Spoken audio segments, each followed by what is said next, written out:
So, before starting our classes, so we'll have a brief introduction about this examination. Okay, so what is net? Why do you need net? அப்படிங்கறத first we'll see, and forward that what we'll be doing is, நமக்கு இருக்க law subjectsல அதிக weightage உள்ள subject அப்படின்னா it is the international law. So what we'll be doing is, after an introduction about examination, நம்ம வந்து international lawல ஒரு unit பார்க்க போறோம். Okay, so this is the agenda of our session.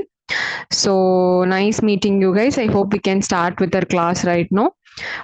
Just a minute, I'll be sharing my screen. And please tell me whether is it visible.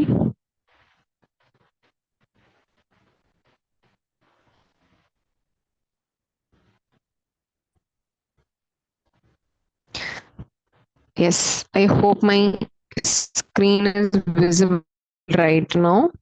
Okay. Is it visible, guys? I hope it's visible. Okay. So what is net? Okay, so what is this UGC net? அப்படின்னு சொல்லி பார்த்தீங்கன்னா, see, our Indian government, they want the quality of our education system to be really good. Okay, our higher secondary education ஒரு நல்ல qualified persons வந்து appear ஆகணும் அப்படிங்கிறதுக்காக this university grants commission is conducting the national eligibility test. So the next question is, why do you need net? Okay, national eligibility test எதுக்கு வேணும் அப்படின்னு சொல்லி பார்த்தீங்கன்னா, start your career as a assistant professor. Okay, to start your career in teaching fraternity, you need UGC net. Okay, certain colleges are taking people even without net, but with net you can strongly appear in any college. Okay, உங்களுக்கு என்ன மாதிரி wide opportunities இருக்குன்னு பார்த்தீங்கன்னா, recently even NLU Jodhpur, imagine இப்போ எப்படி வந்து ஜுடிஷியரியில highest உங்களுக்கு இப்போ சுப்ரீம் கோர்ட் போற மாதிரியும் நம்ம லா காலேஜஸ்ல NLU is the top most thing. Okay, so recently NLU Jodhpur has published vacancies for assistant professor. So with this net, it is your key to enter such big great institutions. Okay, so the first criteria, why do you need net அப்படின்னு சொல்லி பார்த்தீங்கன்னா, you can enter the teaching fraternity as an assistant professor and the growth is dynamic. Besides that, only teaching அப்படின்னு சொல்லி பார்த்தீங்கன்னா, you can pursue research, and one more fascinating career opportunity is PSUs. Okay, certain public sector undertakings, see, not mostly, most of the public sector undertakings rely on CLAT.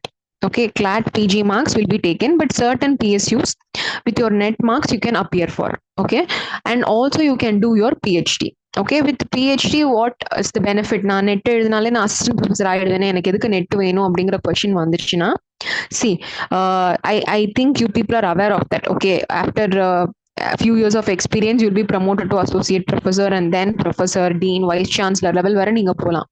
So with PhD, you can easily be promoted. Okay, your level of promotion will be quicker. You will be promoted on a faster pace. So with UGC net and PhD, you won't believe me, in academics you will be a shining star, right? And guys, please tell me, is this okay? Bilingual is fine, or you want me to teach only in English, Tamil, இல்ல எப்படி, how will that be comfortable? Please let me know. எடுத்தீங்கன்னா கொஞ்சம் நல்லா இருக்கும். தமிழ்ல எடுத்தா okay, done. Okay, maximum Tamil. ஓகேம்மா, done done done. சரி, okay, no issues, no issues.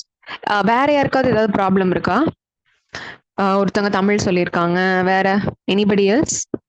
Any other suggestions or recommendations? See, since we are going to travel for this 1-2 months, நம்ம இந்த செஷன் வந்து ரெண்டு சைடுக்கும் ஃப்ரூட்ஃபுல்லா இருக்கணும், right? So any other suggestions? Bilingual or Tamil எப்படி வேணும்? I hope bilingual will be comfortable, இல்லையா? Okay, done. I hope. Anything? Bilingual, is that fine, ma? Yes, bilingual is better. Okay, done. Okay. So நான் முன்னாடியே சொன்ன மாதிரி இந்த exam எதுக்கு அப்படின்னு சொல்லி பார்த்தீங்கன்னா, ரெண்டு விஷயம். நீங்க அழகா ஒரு காலேஜ்ல போய் அசிஸ்டன்ட் ப்ரொஃபஸரா போய் ஜாயின் பண்ணலாம். ரெண்டாவது, வித் திஸ் நெட், இப்போ கூட ரீசெண்டா வந்து யூஜிசி ஒரு நோட்டிபிகேஷன் இஷ்யூ பண்ணியிருக்காங்க. இப்போ அங்கங்க ஒரு யூனிவர்சிட்டிஸும் செப்பரேட் என்ட்ரன்ஸ் எக்ஸாம் வச்சுட்டு இருக்காங்க. அதை நம்ம எப்படி அதை மொத்தமா ரிமூவ் பண்ணிட்டு யாரெல்லாம் நெட் கிளியர் பண்றாங்களோ that is only criteria, so that you can avoid so many examinations. நீங்க போறது இல்லாம நீங்க ஒரு நெட் வச்சுட்டு you can directly go for PhD அந்த மாதிரி சொல்லியிருக்காங்க. ஸோ வித் திஸ் நெட் நீங்க அகாடமிக்ஸ்குள்ள போறதுக்கான ஒரு என்ட்ரி பாத் தான் நெட். சரிங்களா? So with that net you can go for government. இப்போ ரீசெண்டா ப்ளீஸ் ஒரு இன்னொரு விஷயம், சில பேர் வந்து இந்த கவர்மெண்ட் ஜாப்ஸ் போகணும்னு இன்ட்ரெஸ்டடா இருக்கவங்க, I am telling you very soon the government of Tamil Nadu is going to issue notification. சரியா?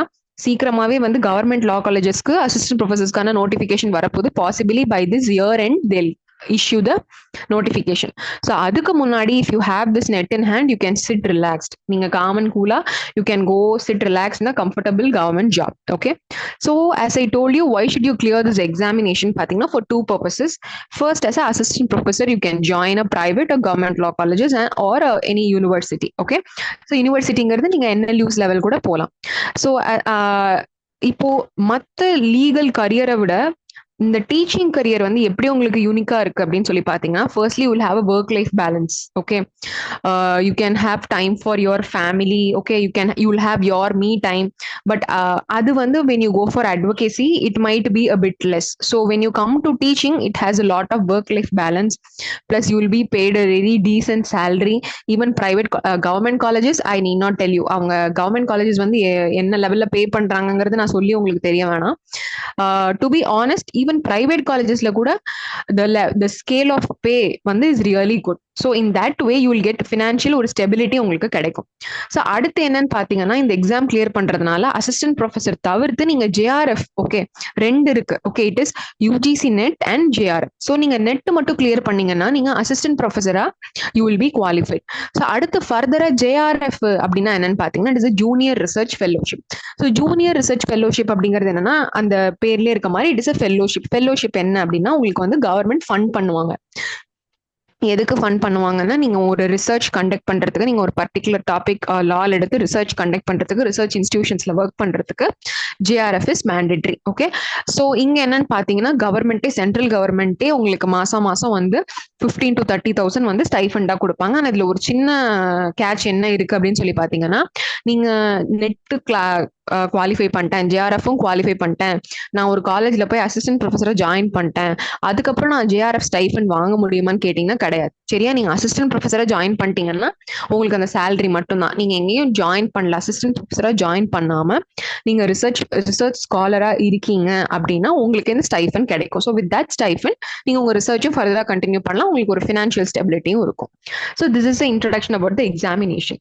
ஸோ இந்த எக்ஸாமோட பேட்டர்ன் எப்படி இருக்குன்னு சொல்லி பார்த்தீங்கன்னா, ஒரு விஷயம், நெட்டு செட்டு ரெண்டுக்கும் சேம் டு சேம் பேட்டர்ன் தான். நம்ம சப்ஜெக்ட்ஸும் சரி, நம்ம டைமிங்கும் சரி, number of questions, negative marking சம்மந்தப்பட்டது எல்லாமே வந்து இட் இஸ் சேம். ஒரே சின்ன விஷயம் என்னன்னு சொல்லி பார்த்தீங்கன்னா, ஸோ நெட்டுல வந்து எக்ஸாம் வந்து ஆன்லைன் எக்ஸாம், செட்ல வந்து ஆஃப்லைன் எக்ஸாம். நீங்க நம்ம ஸ்கூல் படிக்கிற காலத்துலாம் வந்து இந்த OMR ஷீட்லாம் கோடிங் பண்ணுவோம் இல்லையா, சர்க்கிள் பண்ணுவோம் இல்லையா, அந்த மாதிரி செட். சரிங்களா? இது ஒண்ணுதான் டிஃபரன்ஸ். மற்றபடி நீங்க என்ன படிக்கிறீங்களோ அந்த ஒரு தடவை நீங்க கிளாஸஸ் படிக்கிறது, நம்ம நோட்ஸ், நம்ம கிளாஸஸ் ஃபாலோ பண்றதை வச்சு நீங்க நெட்டு செட்டு ரெண்டு எக்ஸாமுக்கும் அப்பியர் ஆகலாம். நெட்டு செட்டுக்கு என்ன விஷயம் வித்தியாசம் அப்படின்னு சொல்லி பார்த்தோம்னா, செட்டு வந்து நீங்க தமிழ்நாட்டுக்குள்ளதான் நமக்கு அது அப்ளை ஆகும். வேற நெட் இருந்துச்சுங்கன்னா all over India any colleges, NLU நீங்க போகலாம். நான் திடீர்னு நான் போய் டெல்லியில இருக்கேன்னா டெல்லி காலேஜ்ல கூட நீங்க போய் வேலை பார்க்கலாம், யாரும் கொஸ்டின் பண்ண முடியாது. ஸோ செட், இப்போ நான் கவர்மெண்ட் காலேஜ் போறேன், தமிழ்நாட்டில் இருக்க கவர்மெண்ட் காலேஜுக்கு நான் போகணும், இப்போ இந்த வருஷம் வரப்போற நோட்டிஃபிகேஷனுக்கு நான் அப்ளை பண்ண போறேன் அப்படின்னு நீங்க கேட்டீங்கன்னா set is more than enough. But when you have net, செட்டோட வெயிட்டேஜ் ஜாஸ்தி, all over India you can go and work. Okay, so அது ஒரு டிஃபரன்ஸ் தான். மற்றபடி நம்ம இப்போ சேம் டு சேம் நெட்டுக்கு என்ன பார்க்குறோமோ செட்டும் அதே தான். There is no difference. Okay, only thing அங்கே ஆஃப்லைன் OMR ஷீட், இங்கே ஆன்லைன். ஓகே, ஸோ இந்த எக்ஸாம் பேட்டர்ன் பார்த்தீங்கன்னா, எந்த எக்ஸாம் நம்ம அப்ரோச் பண்ணுறதுக்கு முன்னாடி படிக்கிறது ஒரு சைடு இருந்தாலும் நம்ம அந்த எக்ஸாமை எப்படி அப்ரோச் பண்ண போறோம், நம்ம கொடுத்துருக்க டைமை எப்படி டிவைட் பண்ண போறோம், அதுல தான் இருக்கு. ஸோ வந்து 50-50% தான். இப்போ ஆள் பாதி ஆடை பாதி அப்படிங்கிற மாதிரி நீங்க எவ்வளவு படிக்கிறீங்க, என்ன ப்ரிப்பேர் பண்றீங்க, எவ்வளவு மார்க் டெஸ்ட் அட்டன் பண்றீங்க, எவ்வளவு MCQs போடுறீங்க, அதெல்லாம் ஒரு 50% தான். சரிங்களா?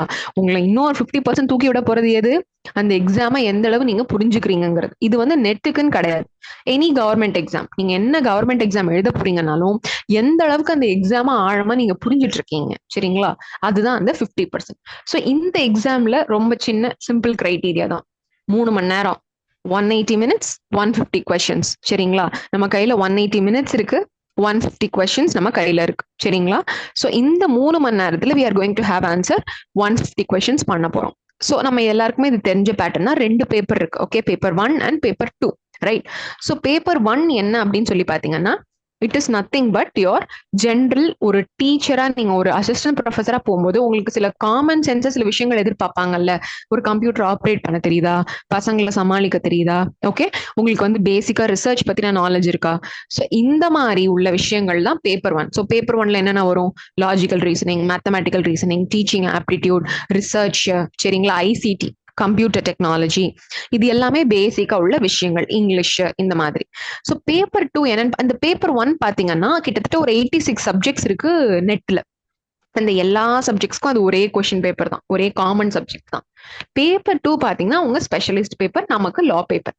ஸோ நான் இங்க கொடுத்துருக்க மாதிரி பேப்பர் 1ல 50 கொஸ்டின்ஸ் அண்ட் பேப்பர் 2ல 100 கொஸ்டின்ஸ். ஒரு கொஸ்டினுக்கும் 2 மார்க். ஸோ நீங்க 180 மினிட்ஸ்ல 150 கொஸ்டின்ஸ் ஃபார் 300 மார்க்ஸ் எழுத போறீங்க, சரிங்களா? ஸோ இங்க வந்து நான் வந்து அப்படி பார்த்தா சரி, ஓகே, ஒரு கொஸ்டினுக்கு 1 மினிட் கொடுத்தா கூட எனக்கு எக்ஸ்ட்ரா 30 மினிட்ஸ் இருக்கும்ல அப்படின்னு நீங்க நினைக்க கூடாது. அந்த மாதிரி கிடையாது. ஸோ இப்போ வந்து you have to apply smart work. ஏன்னு பாத்தீங்கன்னா, இப்போ ரீசெண்ட் இயர்ஸா யூஜிசி நெட்டோட பேட்டர்ன் எப்படி மாறி இருக்கு அப்படின்னு சொல்லி பாத்தீங்கன்னா, எக்ஸாம் அவங்க காம்ப்ளிகேட் பண்ணிட்டே இருக்காங்க. அந்த exam is becoming more competitive, சரியா? அவங்களுக்கு ஈஸியா இந்த நெட் வச்சுக்கோ அப்படின்னு தூக்கி கொடுக்கறதுல எண்ணம் கிடையாது. அவங்க வந்து உங்களை நிறைய யோசிக்க வைக்கிறாங்க. உங்களோட ஆப்டிடியூட இன்னும் தூண்டி விடுறாங்க. எப்படின்னு சொல்லி பாத்தீங்கன்னா, questions are becoming lengthy. Okay, இப்போ நமக்கு தெரியும், இப்போ நெட் வந்து it is completely MCQ based. எம்சிக்யூனா என்ன? ஒரு கொஸ்டின் இருக்கும், 4 ஆப்ஷன் இருக்கும், அவ்வளவுதானே. அது வந்து ஒரு 4 ஒன் வேர்டு மாதிரி இல்லாம தேர் காம்ப்ளிகேட்டிங். எப்படி காம்ப்ளிகேட் பண்றாங்க அப்படின்னு சொல்லி பாத்தீங்கன்னா, ஒரு 5 கேஸ்லா கொடுத்து குரோனாலஜிக்கல் ஆர்டர்ல அரேஞ்ச் பண்ண சொல்லுவாங்க. 5 கேஸ்லா டோட்டலா உங்களுக்கு அது அந்த மாதிரி ஞாபகம் வச்சுக்கணும். 2வது ரீசன் அசர்ஷன், ஓகே. ஸோ அதுக்கப்புறமேட்டு ஒரு 4-5 ஸ்டேட்மெண்ட் கொடுத்து அதுல எதெல்லாம் ட்ரூ, எதெல்லாம் ஃபால்ஸ். ஸோ நீங்க ஒரு கொஸ்டின் அப்படிங்கிற போது ஒரு ஸ்டேட்மெண்ட் கிடையாது. ஒரு கொஸ்டின் நீங்க ஆன்சர் பண்ண போறீங்கன்னா அந்த ஒரு கொஸ்டின்குள்ள ஒரு 4-5 கான்செப்ட் உள்ள வந்துருது, சரிங்களா? ஸோ இந்த ஒரு question 1 minute time allocation is not going to work here. You have to apply smart work, okay. And இந்த எக்ஸாமோட பெரிய சக்சஸ் உங்களுக்கு ஒரு ரொம்ப உதவியா இருக்க ஒரு விஷயம் என்ன அப்படின்னு சொல்லி பாத்தீங்கன்னா, you have no negative marking, சரிங்களா? நீங்க கண்ணை மூடிட்டு ஏதாவது ஒரு கொஸ்டின் போட்டு வந்தீங்கன்னா கூட அது தப்பா இருந்தாலும் உங்களுக்கு மார்க் போக கிடையாது. ஸோ இது வந்து உங்களுக்கு எங்க ஹெல்ப் ஆகும் அப்படின்னு சொல்லி பாத்தீங்கன்னா, சரி நான் எல்லா கொஸ்டின் அப்படி ஃப்ளூக்ல ஆன்சர் பண்ணிட்டு வரேன்னா அப்புறம் நீங்க எக்ஸாம் பாஸ் பண்றதை பத்தி நம்ம நினைக்கவே முடியாது. ஸோ இந்த நெகட்டிவ் மார்க்கிங் இல்லாதது உங்களுக்கு எப்ப ஹெல்ப் ஆகும்னா, see we are all human beings, சரியா? அங்க கேட்க போற 150 கொஸ்டின் நான் வந்து ஒரு வருஷம் உட்காந்து உயிரை கொடுத்து படிக்கிறேன் அப்படின்னு படிச்சுட்டு வந்த எனக்கே அங்க இருக்க 150 கொஸ்டினுக்கு ஆன்சர் தெரியும்னா கண்டிப்பா தெரியாது, யாருக்குமே தெரியாது, டு பி ஆனஸ்ட். சோ அந்த 150 கொஸ்டின்ல அட்லீஸ்ட் ஒரு 15-20 கொஸ்டின்ஸ் வந்து உங்களுக்கு தெரியாத கான்செப்ட்ஸா இருக்கலாம், இல்ல கன்ஃபியூசிங்கா இருக்கலாம். ஸோ அங்க நீங்க வந்து you have to apply your mind and you have to answer. So in that way your good time அது ஒர்க் அவுட் ஆச்சுன்னா you will get marks, இல்லனாலும் you're not going to lose anything. Okay, so this is the pattern of the examination. So talking about the cut off, so இங்க பாத்தீங்கன்னா assistant professor and ஜேஆர்எஃப்க்கு என்ன cut off இருந்துச்சு last year அப்படிங்கிறது நமக்கு தெரியும். So இப்போ நமக்கு என்ன ரெக்குவயர்மெண்ட்னு பாத்தீங்கன்னா, see to qualify assistant professor ஆகணும் அப்படின்னா out of 300 somewhere between 180 and 210. Okay, அதாவது 150 கொஸ்டின்ல கண்டிப்பா ஒரு 110 கொஸ்டினாவது நீங்க கரெக்டா ஆன்சர் பண்ற மாதிரி இருக்கணும். ஸோ அந்த லெவல் ஆஃப் யுவர் ப்ரிப்பேர்ட்னஸ் இருக்கணும், சரியா? ஸோ நம்ம ஒரு எக்ஸாம் அப்ரோச் பண்றதுக்கு முன்னாடி நம்மளோட காம்படிஷன் என்ன அப்படிங்கறது நம்ம தெரிஞ்சுக்கணும். ஸோ நம்மளோட காம்படிஷன் என்ன? யாருமே கிடையாது. இப்போ இந்த கிளாஸ்ல நம்ம எத்தனை பேர் இருக்கோம்? ஒரு 20 பேர் இருக்கோம்னா அவங்க உங்க ஃப்ரெண்டு உங்க காம்படிட்டர் கிடையாது. அந்த 150 கொஸ்டின் தான் உங்களுக்கு காம்படிஷன். அந்த 150 கொஸ்டின்ல 110 நீங்க போட்டுட்டீங்கன்னா நீங்க யாரை பத்தியும் கவலைப்படவே வேண்டாம். அந்த 110 questions is what you need. Okay, so and if you aspire to become a researcher அந்த மாதிரி இருக்கும்போது you need somewhere between 220 and 230 for JRF, right? So selection process பத்தி பார்த்தோம் அப்படின்னா, how is the selection done அப்படின்னு பாத்தீங்கன்னா, see இந்த ஒரு 100 பேர் எக்ஸாம் எழுத போறாங்கன்னா அதுல இருக்க ஒரு 6 பேர் தான் அசிஸ்டன்ட் ப்ரொஃபசர் ஆறாங்க. So I think now you can understand the level of competition. Okay, so top 6%, so நமக்கு வந்து கட் ஆஃப் தான். ஸோ அதுல டாப் கட் ஆஃப் இருக்க 6% வந்து will be qualified for assistant professor. அதுல அந்த top 1% will be granted JRF. Okay, so how much நீங்க வந்து சரி இப்போ எனக்கு 210 கிளியர் பண்ணா போதுமா அப்படிங்கிறது மேட்டர் கிடையாது, சரிங்களா? எவ்வளோக்கு எவ்வளோ நீங்க உங்க மார்க்ஸ் இன்க்ரீஸ் பண்றீங்களோ அவ்வளோக்கு அவ்வளோ your result, past result is there. Okay. Okay, now talking about the qualifications, நம்ம எல்லாருக்குமே தெரியும் பிஜி டிகிரி மேண்டேட்டரியா வேணும். So with 55%. So please ensure that இப்போ நீங்க பிஜி படிக்கிற ஸ்டூடெண்டா இருக்கீங்க, ஃபர்ஸ்ட் இயர்ல இருக்கீங்க இல்ல செகண்ட் இயர்ல இருக்கீங்கன்னா please note that 55% is mandatory. And also one more thing, இப்போ even if you are pursuing LLM, நீங்க இப்போ ஃபைனல் இயர் ஸ்டூடெண்டா இருக்கீங்க, I clear NET when I was a final year student. So ஏன் நான் அதை சஜஸ்ட் பண்ணுவேன் அப்படின்னு சொல்லி பார்த்தீங்கன்னா, once you are out of college உங்க கமிட்மெண்ட்ஸ் அதிகமாயிடும். சரியா, நீங்க காலேஜ் முடிச்சுட்டு வெளியே வந்தீங்கன்னா எல்லாருக்குமே கமிட்மெண்ட்ஸ் இருக்கும், பையனா இருந்தாலும் சரி பொண்ணா இருந்தாலும் சரி.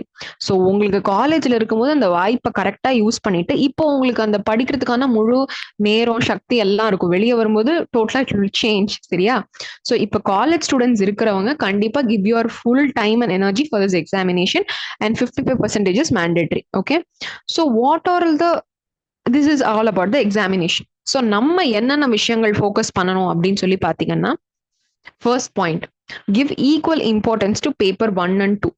ஏன் நான் இதை ஃபர்ஸ்ட் சொல்றேன் அப்படின்னு பாத்தீங்கன்னா, நிறைய பேர் பண்ற தப்பு இதுதான். நிறைய பேர் ஒரு 70-80% பண்ற தப்பு இதுதான். என்ன பண்ணுவாங்கன்னு பாத்தீங்கன்னா, சி எல்லாரும் என்ன நினைச்சுக்குவாங்க, பேப்பர் 1 50 மார்க், 50 கொஸ்டின் தானே, 100 மார்க் தானே, அது என்ன லாஜிக்கல் ரீசனிங் அது இதுன்னு இருக்கு, அதை நம்ம பாத்துக்கலாம், நம்ம லா பேப்பர் தான் முக்கியம், நமக்கு அதுதானே நம்ம ஸ்பெஷலைஸ் பேப்பர், அதுல நல்லா ஃபுல்லா உட்காந்து படிக்கலாம், ஃபுல் கான்சென்ட்ரேஷன் அதுல போட்டு படிக்கலாம்னு சொல்லிட்டு ஃபுல்லா லா பேப்பருக்கு எனர்ஜி ஸ்பெண்ட் பண்ணிடுவாங்க. லா பேப்பர் நல்லா படிச்சுட்டு போயிட்டு பேப்பர் 1 படிக்காம போயிட்டு மொத்த எக்ஸாமையும் கோட்டை விட்டு வந்துருவாங்க. நீங்க இங்க ஒரு விஷயத்த புரிஞ்சுக்கணும், உங்க கூட காம்பீட் பண்றவங்க எல்லாருமே உங்களை மாதிரி லால பிஜி முடிச்சுட்டு வந்தவங்க. சோ உங்களுக்கு எந்த அளவுக்கு லா தெரியுமோ அதே மாதிரி அவங்களுக்கும் லா நல்லா தெரியும். சரி, அப்ப என்னையும் இன்னொருத்தரையும் எது வித்தியாசப்படுத்தி காட்டுது அப்படின்னு சொல்லி பாத்தீங்கன்னா, உங்க பேப்பர் 1 பிரசன்டேஷன், உங்க பேப்பர் 1 ப்ரிப்பரேஷன். சரிங்களா, அதுக்கு we have classes here. சரிங்களா, சோ பேப்பர் 1 பாத்தீங்கன்னா எல்லாருக்குமே புதுசு. பர்டிகுலர்லி லா ஸ்டூடெண்ட்ஸ் பாத்தீங்க நமக்குலாம் 10th 12th மேக்ஸ் எல்லாம் மறந்தே போச்சு. மேக்ஸ் எல்லாம் நம்ம தொடர வேலையே கிடையாது. சோ இங்க லாஜிக்கல் ரீசனிங், மேத்தமெட்டிக்கல் ரீசனிங்லாம் பிராக்டிஸ் முக்கியம். அதே மாதிரி டீச்சிங் ஆப்டிடியூட், இது எல்லாத்துக்குமே உங்களுக்கு பிராக்டிஸ் ரொம்ப ரொம்ப முக்கியம். ஸோ உங்களை ஒரு யூனிக்கா காட்ட போகுது, உங்களை அந்த அந்த சக்சஸ்ங்கிற கொடுக்க போறது எது அப்படின்னு சொல்லி பாத்தீங்கன்னா, உங்க paper 1 preparation. Don't forget to prepare paper 1. Paper 2க்கு இப்ப நீங்க 3 மணி நேரம் ஸ்பெண்ட் பண்ண போறீங்கன்னா, பேப்பர் 1க்கு கண்டிப்பா 1.5 மணி நேரம் செலவழிங்க. சரிங்களா, அதே மாதிரி நெக்ஸ்ட் என்ன பாத்தீங்கன்னா time management. So time management இங்கேயும் இருக்கு 2 இடத்துல. ஒண்ணு உங்க ப்ரிப்பரேஷன்ல, இன்னொன்னு எக்ஸாம் ஹால்ல. டைம் மேனேஜ்மெண்ட் ஏன் இங்க முக்கியம்னு சொல்லி பாத்தீங்கன்னா, I hope some might be working இல்லையா, இங்க இருக்கிறவங்களே சில பேர் வேலை பார்த்துட்டு இருக்கலாம். ஸோ நிறைய பேர் என்ன பண்ணுவாங்கன்னா, சரி ஓகே நெட் தானே, நெகட்டிவ் மார்க்கிங்லாம் இல்லை, நம்ம கடைசியில பாத்துக்கலாம், நம்ம அப்புறம் படிச்சுக்கலாம், சும்மா கிளாஸ் மட்டும் அட்டன் பண்ணுவோம் அப்படின்னு தயவு செஞ்சு இருக்காதீங்க. ஓகே, எங்களோட கான்ட்ரிபியூஷன் ஒரு 40-50% தான், மீதி கான்ட்ரிபியூஷன் பூரா உங்களுக்கு தான். See we are just a facilitator. Okay, உங்களுக்கு கைட் பண்ண வழிகாட்ட தான் நாங்க இருக்கமே தவிர, என்டையர் ப்ரிப்பரேஷன் உங்க சக்சஸ் உங்க கையில தான் இருக்கு. எவ்வளோக்கு எவ்வளோ நீங்க நேரம் செலவழிக்கிறீங்க, எவ்வளோக்கு எவ்வளோ கான்செப்ட்ஸ் ரிவைஸ் பண்றீங்க, கொஸ்டின்ஸ் ஆன்சர் பண்றீங்க, ப்ரிப்பேர் பண்றீங்க, அவ்வளவுதான். ஸோ நம்ம ஒரு கிளாஸ் போயிட்டோம் அவ்வளவுதான் அப்படிங்கிற மாதிரி கிடையாது. உங்களோட கான்ட்ரிபியூஷன் இனிமே தான் ரொம்ப ரொம்ப முக்கியம். உங்களை கைட் பண்ணி உங்களுக்கு அந்த எல்லா ஃபெசிலிட்டேட்டிங், உங்களுக்கான தேவையான மெட்டீரியல்ஸ், கொஸ்டின்ஸ், கண்டென்ட் எல்லாத்தையுமே 100% we are going to give here. We are here to guide you. நீங்க என்ன பண்ண வேணாம், நீங்க தேடி இதை தேடி அதை தேடி ஒண்ணுமே பண்ண வேணாம். எல்லாம் உங்களுக்கு பிளேட்ல இருக்கு, நீங்க எடுத்து சாப்பிடணும். அதை கரெக்டா பண்ணீங்கன்னா போதும். சரியா, so talking about time management, please please please last minute வரை வைக்காதீங்க. நம்ம ஏன் கிளாஸஸ் இப்போ செட்டுக்கு இப்போ நோட்டிஃபிகேஷன் வந்தாச்சு, நெட் நோட்டிஃபிகேஷன் கூட வரதுக்கு முன்னாடி ஏன் ஸ்டார்ட் பண்றோம் அப்படின்னு பாத்தீங்கன்னா, உங்களுக்கு ப்ரிப்பேர் பண்ண டைம் வேணும் தான். ஸோ இந்த டைம் ப்ராப்பரா யூட்டிலைஸ் பண்ணிக்கோங்க. Start preparing. ஓகே, இப்போவே ப்ரிப்பேர் பண்ண ஸ்டார்ட் பண்ணுங்க. அண்ட் எக்ஸாம் ஹால்லையுமே don't play with your ego. சரிங்களா, இப்போ ஏன் அப்படி சொல்றேன்னு பாத்தீங்கன்னா, நீங்க நிறைய டாபிக்ஸ் படிச்சுட்டு போயிருப்பீங்க, அங்க ஒரு கொஸ்டின் இருக்கு, அதை நீங்க நல்லா படிச்சுட்டு போன டாபிக், ஆனா உங்களுக்கு அது கொஞ்சம் பெரிய கொஸ்டினா இருக்கு, கொஞ்சம் ஆப்ஷன்ஸ் குழப்புற மாதிரி இருக்கு. அப்ப நீங்க என்ன பண்ணக்கூடாது, ஐயோ இது நம்ம நல்லா படிச்சோமே, இது எங்கேயோ படிச்சோமேன்னு உட்காந்துட்டு இருந்தீங்கன்னா ஒரு 5 கொஸ்டின் ஆன்சர் பண்றதுக்கு நேரம் இல்லாம போயிடும். ஸோ என்ன பண்ணணும், எதெல்லாம் ஃபர்ஸ்ட் நல்லா தெரியுதோ கடன் எல்லாத்தையும் ஆன்சர் பண்ணிட்டு, தெரியாத உள்ள கொஸ்டினை ஹோல்ட் பண்ணி வச்சுக்கணும். அது நான் இதை நல்லா படிச்சிருக்கேன், எனக்கு இது தெரியும், அந்த ஈகோ இல்லாம அந்த எக்ஸாம்க்கு என்ன தேவையோ அதை கொடுங்க. ஓகே, அண்ட் தென் வேற என்னெல்லாம் நீங்க ஃபோக்கஸ் பண்ணணும்னு சொல்லி பாத்தீங்கன்னா previous year question papers is very very important. ஏன் ப்ரீவியஸ் இயர் கொஸ்டின் பேப்பர்னு பாத்தீங்கன்னா ரொம்ப வருஷமா நெட் சிலபஸ் அதே தான், எதுவும் மாற போறதில்ல. அதே ஜூரிஸ்ப்ருடன்ஸ், அதே கான்ஸ்டியூஷனலா, அதே இன்டர்நேஷனலா தான். என்ன மாறிட்டே இருக்கு அப்படின்னு பாத்தீங்கன்னா அவங்க கேள்வி கேட்கிற விதம். சரியா, நீங்க 2010 கொஸ்டின் பேப்பர் எடுத்து பாத்தீங்கன்னா அசால்ட்டா இப்ப நீங்க படிக்காம கிளியர் பண்ணுவீங்க, அந்த அளவு சப்பையா இருக்கும். இப்போ எப்படி இருக்குன்னு சொல்லி பாத்தீங்கன்னா நான் முன்னாடியே சொன்ன மாதிரி காம்படிஷன் வேற லெவல்ல போயிட்டு இருக்கு. சரிங்களா, கொஸ்டினை வந்து ட்விஸ்ட் பண்றாங்க, உங்களுக்கு பேராகிராஃப்ஸா கொஸ்டின் வருது, காம்ப்ரிஹென்ஷன் பேஸ்டு கொஸ்டின்ஸ் நிறைய வருது.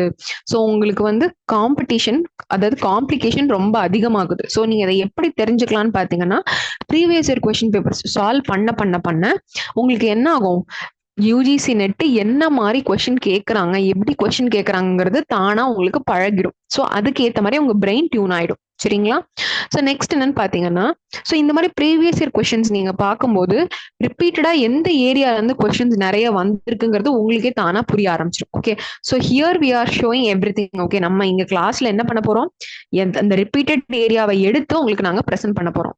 ஸோ நீங்க என்ன பண்ணணும், அதுல இருக்க கொஸ்டின் சால்வ் பண்ணணும், அதை திருப்பி ரிவிஷன் பண்ணணும். இப்ப நம்ம ஒரு டெஃபினிஷன்லாம் பார்க்க போறோம்னா அது வந்து ஒரு தரத்துல புரிஞ்சிடும், பட் அங்க போய் நம்ம ஆன்சர் பண்றதுக்கு யூ நீட் ரிப்பீட்டட் ரிவிஷன்ஸ். சரிங்களா, அதே மாதிரி நிறைய கொஸ்டின்ஸ் ப்ராக்டிஸ் பண்ணுங்க. ஓகே, ஸோ இங்க we are giving you all questions, all notes. So what you are suppose to do, just practice practice practice, right? So என்ன, இப்போ நீங்க ஃபர்ஸ்ட் இப்போ நம்ம இந்த கிளாஸஸ் ஸ்டார்ட் பண்றதுக்கு முன்னாடி நீங்க இன்னைக்கு கிளாஸை முடிச்சுட்டு முதல்ல பண்ண போற வேலை என்ன அப்படின்னு சொல்லி பாத்தீங்கன்னா you will do ABC categorisation. So what is ABC categorisation அப்படின்னு சொல்லி பாத்தீங்கன்னா இப்போ நம்ம லா பேப்பர்ல 10 சப்ஜெக்ட் இருக்குமா, சரிங்களா? லா பேப்பர்ல there are totally 10 subjects. Okay, இந்த 10 subjects என்ன பண்றீங்கன்னு சொல்லி பாத்தீங்கன்னா 3 கேட்டகரியா பிரிக்க போறீங்க. என்ன 3 கேட்டகரி அப்படின்னு சொல்லி பாத்தீங்கன்னா subjects that you know really well. Okay, எனக்கு இது தொடவே வேணாம், நான் ஸ்ட்ராங்கா இப்பதான் படிச்சுட்டு வந்திருக்கேன், எனக்கு இது ரிவிஷன் பண்ணவே வேணாம், நான் யூஜி பிஜில எனக்கு அவ்வளவு ஸ்ட்ராங் பேஸ் இருக்கு அப்படிங்கிற ஒரு category, that is A category. Okay, for example நீங்க பிஜி கான்ஸ்டியூஷன் லா மேஜர் பண்ணிருக்கீங்க அப்படின்னா I don't think you need to sit and study constitution law again. Okay, that is a very bad idea. Okay, so நமக்கு தெரிஞ்ச விஷயத்த திருப்பி திருப்பி படிச்சுட்டு இருக்கிறதுல எந்த பிரயோஜனமும் கிடையாது.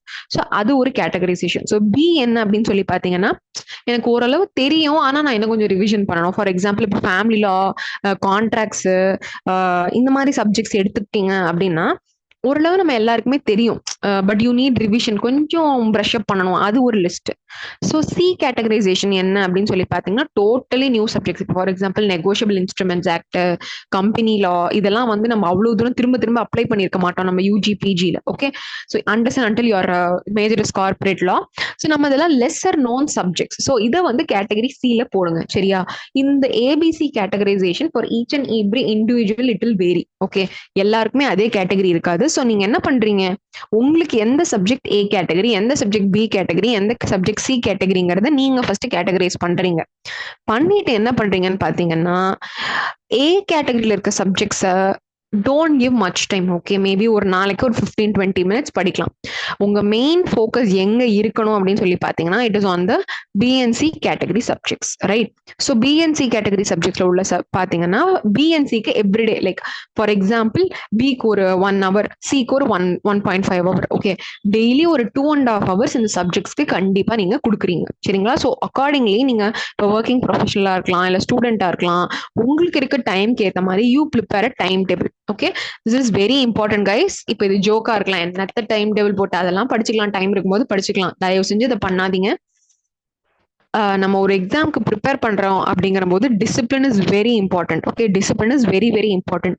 உங்க கையில ஒரு ஒரு ஸ்டேபிளா ஒரு டைம் டேபிள் இல்லாதவரை கண்டிப்பா யாருமே உட்காந்து படிக்க மாட்டீங்க. I very well know that. So please you prepare a time table. So எந்த நேரத்துல எதை படிக்க போறோம், ஓகே, எதெல்லாம் படிக்க போறோம். ஃபார் எக்ஸாம்பிள் நாளைக்கே வந்து நான் இன்னைக்கு இன்டர்நேஷனலா முடிக்கிறேன், நாளைக்கு காலையில எழுந்தோன்னு நான் ஒரு 20 minutes 30 minutes இன்டர்நேஷனலா ரிவைஸ் பண்ண போறேன் அப்படிங்கிற அளவுக்கு you have a clarity. So make a timetable of your own. Okay, இல்ல ரொம்ப சிம்பிள், நம்ம நெட் பிளானர் இருக்கு இல்லைங்களா, அதை அப்படியே ஃபாலோ பண்ணுங்க. the next day morning அதை எடுத்து ரிவிஷன் பண்ணுங்க, கிளாஸ்ல நடத்தது, questions, please start all that. okay, so this is about the tips. And coming to the types of questions asked, என்ன மாதிரி questions கேக்குறாங்க இப்போ ரீசெண்ட் இயர்ஸா பாத்தீங்கன்னா ரீசன் அசர்ஷன், எம்சிக்யூஸ் குறைஞ்சி போச்சு சுத்தமா. அதே மாதிரி மேட்ச் த ஃபாலோயிங் ஒரு பெரிய தலைவலி. சரியா? ஒரு 5 குடுத்துட்டு 5 ஆப்ஷன்ஸ் குடுத்துட்டு 5 இது குடுத்து அத மேட்ச் பண்ற மாரி. அப்புறம் குரோனாலாஜிக்கல் ஆர்டர் அதோட பெரிய தலைவலி. You have to know the year of the cases. சரிங்களா? இங்கெல்லாம் பார்த்தீங்கன்னா, டு பி ஹானஸ்ட் எல்லாருக்குமே எல்லா கேஸஸோட இயர் கண்டிப்பா தெரிய வாய்ப்பே கிடையாது. as I told you we are all human beings. Okay. எல்லாருக்குமே எல்லா கேஸோட வருஷங்களும் தெரியணும்னு வாய்ப்பு இல்ல. ஓகே. ஸோ ஒரு 5 கேஸ்ல குடுத்துருக்காங்க. அதுல 1, 2 உங்களுக்கு தெரியுதுன்னா கூட நீங்க என்ன பண்ணணும்? இருக்க ஆப்ஷன்ஸ யூஸ் பண்ணி எலிமினேஷன் மெத்தட் அப்ளை பண்ணணும். சரிங்களா? அதெல்லாம் நம்ம ஃபர்தர் கிளாஸஸ்ல பார்ப்போம். What is elimination method, how to apply that, all that will be seeing on our further classes. And next one is comprehension based questions. So காம்ப்ரிஹென்ஷன்ங்கிறது ஒரு பெரிய பேராகிராஃப் கொடுத்து அதுல இருந்து கேட்கிற கொஸ்டின்ஸ். அண்ட் தென் நிறைய ஸ்டேட்மெண்ட்ஸ் கொடுத்து ட்ரூ ஆர் ஃபால்ஸ் கேட்கறது. அதோட பெரிய தலைவலி என்னன்னு பாத்தீங்கன்னா ஜட்ஜ்மெண்ட்ஸ். எப்படி சொல்லுவாங்க? ஒரு ஜட்ஜி கொடுத்த ஒரு பர்டிகுலர் ஜட்ஜ்மெண்ட்ல ஒரு ஸ்டேட்மெண்ட் சொல்லி ஒரு 4 ஆப்ஷன் கொடுத்து இந்த ஸ்டேட்மெண்ட்டை எந்த ஜட்ஜி சொன்னாங்க அப்படின்னு கேட்பாங்க. அதே மாதிரி செக்ஷன் நம்பர், சிச்சுவேஷன் பேஸ்ட். இப்போ பாத்தீங்கன்னா for example you take IPR, நிறைய உங்களுக்கு சிச்சுவேஷன் பேஸ்ட் கொஸ்டின்ஸ் தான் கேட்கறாங்க. So these are all the type of questions. Okay. now talking about paper 1 syllabus. okay, paper 1 லையுமே நமக்கு 10 subjects இருக்கு. paper 1 10 subjects and paper 2 you have 10 subjects, right? so paper 1ல என்னென்ன subjects இருக்குன்னு பாத்தீங்கன்னா நம்ம அதை 3 கேட்டகரியா பிரிக்கலாம். so common sense, then theory and then practical units. so இந்த common senseங்கிறது வந்து பாத்தீங்கன்னா it is really easy. okay, கொஞ்சம் நீங்க உங்க மூளையை கசக்குனீங்கன்னா நீங்க ஈஸியா ஆன்சர் பண்ணிடலாம். Teaching aptitude, reading comprehension, communication இதெல்லாமே வித் லிட்டில் ப்ரிப்பரேஷன். ஓகே, கொஞ்சம் உங்க ப்ரிப்பரேஷன் போட்டீங்கன்னா you can easily clear that. வேற தியரி இந்த சப்ஜெக்ட்ஸ் எல்லாமே நீங்க நிறைய படிக்கணும், நிறைய கண்டென்ட் படிக்கணும். அண்ட் தென் ப்ராக்டிக்கல் யூனிட்ஸ்ல இருக்கிறது எல்லாமே you have to practise. Okay, logical ரீசனிங்லாம் எடுத்துக்கிட்டீங்கன்னா டைரக்ஷன்ஸ்லாம் பார்த்தோன்னே புரியுற மாதிரி தான் இருக்கும். But if you are practicing only then you can save a lot of time. okay, so இதுவுமே பாத்தீங்கன்னா you can leave 1 or 2 subjects. okay, நான் ப்ரிப்பேர் பண்ணும்போது mathematical reasoning was very difficult for me. ஏன்னா எனக்கு மேத்ஸ்லாம் சுத்தமா மறந்துருச்சு. இட் வாஸ் வெரி லாங் இல்லையா? ஆஃப்டர் 11th 12th அப்புறம் மேக்ஸே தொடல. So I left out that and rest all subjects I was strong. So அந்த மாதிரி உங்களுக்கு எந்த சப்ஜெக்ட் ஸ்ட்ராங்கா வரும், எதை நான் விடலாம் அப்படிங்கிறது உங்க கையில தான் இருக்கு. You should know your strength and weakness, right? So now coming to paper 2 syllabus, I told you there are 10 subjects. okay, so இதுல நான் பக்கத்துல போட்டிருக்க, maybe you can take a screenshot of this. So இதுல வந்து உங்களுக்கு நான் star போட்டிருக்கிறத வச்சு நீங்க தெரிஞ்சுக்கலாம். ஓகே, ஸோ அதிக வெயிட்டேஜ் உள்ள ஏரியா எதெல்லாம் பாத்தீங்கன்னா jurisprudence, constitutional and administrative law, public international law, and then you have comparative law and environmental law. இந்த 10 சப்ஜெக்ட்ல இந்த 5 subject is very important. Okay, உங்களுக்கு மெஜாரிட்டி ஆஃப் த கொஸ்டின்ஸ் இந்த 5 சப்ஜெக்ட்ல இருந்து தான் வருது. ரீசென்ட் டைம்ஸா கம்பேரிட்டிவ் லால இருந்து நிறைய கொஸ்டின் கேட்கறாங்க. கான்ஸ்டியூஷன் லால இருந்துமே கொஸ்டின்ஸ் அதிகமாயிட்டே இருக்கு. சரிங்களா?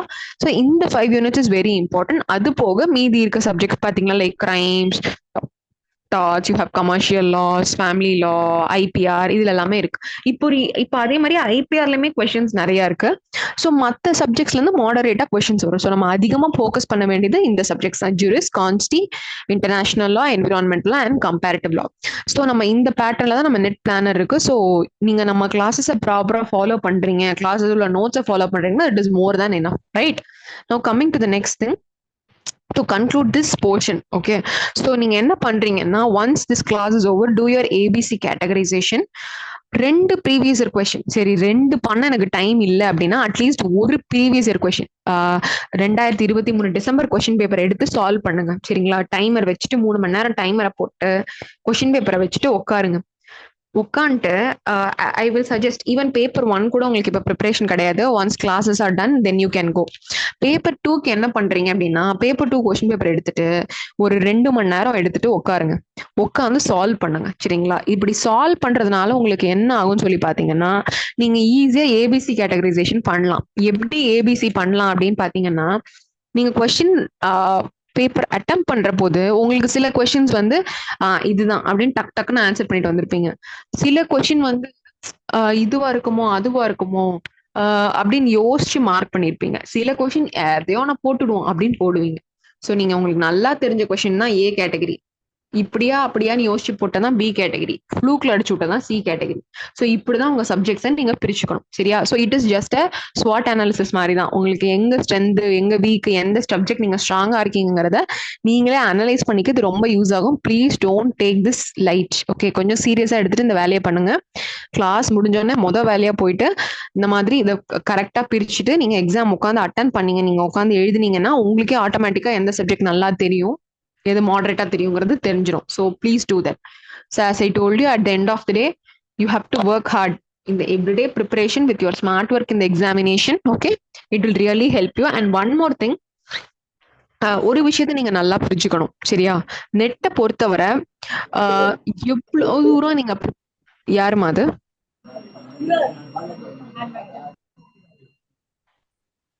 ஓகே கொஞ்சம் மியூட் பண்ணிக்கிறீங்களா ப்ளீஸ்? ஓகே. ஸோ நெட்டை பொறுத்த வரை நீங்க வந்து எவ்வளோக்கு எவ்வளோ வந்து நீங்க வந்து ஹார்ட் ஒர்க் பண்ணி எவ்வளோ டாபிக்ஸ் நீங்க ப்ரிப்பேர் பண்ணிட்டு போனாலும் ஒரு something challenging is going to be that. Okay, so be prepared. நீங்க ஒரு விஷயத்துக்கு ப்ரிப்பேர்டா இருக்கணும். என்னன்னா, எனக்கு கொஸ்டின் பேப்பர் அங்கே சேலஞ்சிங்கா வரப்போகுது. ஸோ நான் எப்படி அப்ரோச் பண்ணுவேன் அப்படின்னு சொல்லி பார்த்தீங்கன்னா, பி ஓப்பன். ஓகே, கிளாஸஸ்லயும் சரி, உங்க ப்ரிப்பரேஷன் அப்போ open up your mind. Okay, so உங்களுக்கு எப்படி எலிமினேட் பண்றதுன்னு தெரிஞ்சிருக்கணும், எப்படி வந்து கோரிலேட் பண்றதுன்னு தெரிஞ்சுக்கணும். ஓகே, ஸோ அந்த மாதிரி அவேரா கொஸ்டின் பேப்பர் அட்டன் பண்ணீங்கன்னா, okay, I am very sure that all of you will clear examination for this time. Okay, I'm நான் முன்னாடியே சொன்ன மாதிரி let's all pray to the Almighty and start our preparation. So to conclude this portion, okay, you have to work hard, and along with that you have to put some smart work, and at the end of the day I am damn sure that you will clear this examination, right? So this is all about our introductory section. Okay, any doubts in this, guys? இதுல ஏதாவது சந்தேகம் இருக்கா? இல்ல ஏதாவது questions, queries, இல்ல என்ன ஏதாவது doubts exam பத்தி?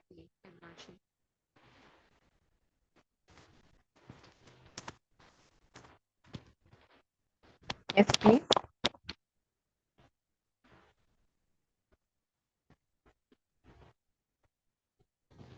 And one request from my side, guys, please interact. Okay, so இது வந்து நம்ம ஆஃப்லைன் கிளாஸ் மாதிரி கிடையாது, it is online class. Yeah, clear. Thank you. So this is no, thank you. Okay, see, this is going to be online class, சரிங்களா? நான் வந்து ஒரு ஸ்கிரீனை பார்த்து பேசிட்டு இருக்கேன், நீங்க ஒரு ஸ்கிரீனை பார்க்க போறீங்க. ஸோ தயவு செஞ்சு முடிஞ்ச அளவு என்னோட இன்டராக்ட் பண்ண ட்ரை பண்ணுங்க, பேசுங்க, கேள்வி கேளுங்க. ஓகே, ஸோ அந்த மாதிரி டூ வேயா இருக்கும்போது நீங்களும் அவேரா இருப்பீங்க, எனக்கும் I will be happy. Okay, நமக்கு நம்ம போறது கரெக்டா ரீச் ஆகுறதுங்கிறது எனக்கு அப்பதான் தெரியும். ஓகே, ஸோ இன்டராக்ட் பண்ணுங்க, கொஸ்டின்ஸ் கேளுங்க. Okay, so this is all about the introduction. Okay, shall we start with international law, guys? Shall we start பண்ணலாமா? Of course, no problem. சி, இங்க பாருங்க, உங்க இஷ்டம் தான். நீங்க வந்து அப்பவே கேட்கணும்னாலும் யூ கேன் கால் மீ, என்ன ஸ்டாப் பண்ணி நீங்க கொஸ்டின் கேட்கலாம். இல்லைனாலும் நோட் டவுன் பண்ணி வச்சுட்டு எல்லாம் முடிஞ்ச பின்னாடி, நான் அந்த செஷன் முடிஞ்ச பின்னாடி you can ask questions. No issues. Okay, நான் முன்னாடியே சொன்ன மாதிரி see we are 100% ready to facilitate. Okay, நீங்க உங்களுக்கு ஃபுல்லா கைட் பண்றதுக்கு நாங்க இங்க ரெடியா இருக்கோம்.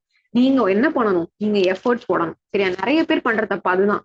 கிளாஸ் சேர்ந்துட்டேன், அப்பா நான் சேர்ந்துட்டேன்ப்பா, எக்ஸாம் கிளியர் பண்ணுவேன், அந்த தப்பு மட்டும் தயவு செஞ்சு பண்ணாதீங்க. நான் முன்னாடியே சொன்ன மாதிரி நாங்க சாப்பாடெல்லாம் தட்டுல வச்சு கொடுத்தாச்சு. நீங்க என்ன பண்ணணும், அதை எடுத்து சாப்பிடணும். அதை சாப்பிடாம தட்டை இந்த சைடு எடுத்து வச்சோம்னா பிரயோஜனமே இல்லை, சரிங்களா? So give your 100% and we are giving our 200%, சரிங்களா? ஸோ இன்டராக்ட் பண்ணுங்க. டவுட்ஸ் தாராளமா நீங்க கேட்கலாம், என்ன ஸ்டாப் பண்ணிட்டு கேட்கலாம், இல்ல நான் முடிச்சதுக்கு அப்புறம் கூட நீங்க கேட்கலாம். ரைட்? இன்டர்நேஷனலா போலாமா?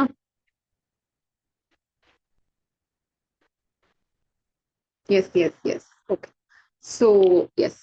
ஸோ இப்போ இன்டர்நேஷனல் லா. ஓகே, ஸோ நமக்கு இங்க என்ன இன்டர்நேஷனல் லா அப்படின்னு சொல்லி பாத்தீங்கன்னா, we have two things. Okay, public international law and international humanitarian law. So ஜென்ரலா பாத்தீங்கன்னா இன்டர்நேஷனல் லாவை நம்ம மூணா பிரிக்கலாம்: public international law, private international law and international humanitarian law. சரிங்களா? நமக்கு சிலபஸ்ல இங்க என்ன இருக்குன்னு பாத்தீங்கன்னா, it is public international law and international humanitarian law. சரிங்களா? இந்த ரெண்டு லா பத்தி தான் நமக்கு கொஸ்டின்ஸ் வரப்போகுது. ஸோ நான் அனலைஸ் பண்ணேன். ஓகே, நம்ம ப்ரீவியஸ் இயர் கொஸ்டின் பேப்பர்ஸை நம்ம வச்சு அனலைஸ் பண்ண போது என்ன இருந்துச்சு அப்படின்னு சொல்லி பாத்தீங்கன்னா, இன்டர்நேஷனல் லால மோஸ்டா வந்து கேஸ் லாஸ்ல இருந்து கேட்டிருந்தாங்க. சரிங்களா? கேஸ் லாஸ் கேட்டிருந்தாங்க. அண்ட் தென் ஜூரிஸ்டோட ஸ்டேட்மெண்ட்ஸ். சரிங்களா? ஒரு ஜூரிஸ்ட் வந்து ஒரு டெஃபினேஷன் கொடுத்துருப்பாங்க இல்லையா, அதுல இருந்து கேட்டிருந்தாங்க. ஸோ மோஸ்ட் ஆஃப் கொஸ்டின்ஸ் வந்து இதுல இருந்து தான் வந்திருந்தது. ஓகே, ஸோ நம்ம அந்த மாதிரி கொஸ்டினபிள் ஏரியாஸ் எல்லாமே உங்களுக்கு இப்போ கிளாஸ்ல நோட்ஸ்ல கொடுப்பேன். உங்களோட வேலை என்னன்னா, please repeatedly revise that. Okay, so that is what you are going to do. So just a minute, I will share my screen, guys.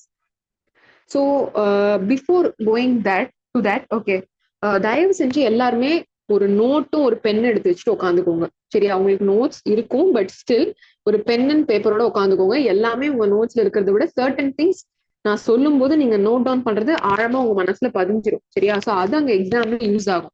Okay, don't take things easily. இப்ப நான் கிளாஸ்ல நம்ம ஒரு விஷயம் ஷேர் பண்றோம், நான் இப்போ ஒரு விஷயம் சொல்றேன் அப்படின்னா, it is based on my previous experiences. நான் எக்ஸாம் அட்டன் பண்ணதுல இருந்து, நான் ப்ரிப்பேர் பண்றச்ச, நான் கொஸ்டின் பேப்பர் அனலைஸ் பண்றச்ச, அதுல இருந்து வர விஷயங்கள் தான் நான் சொல்றேன்.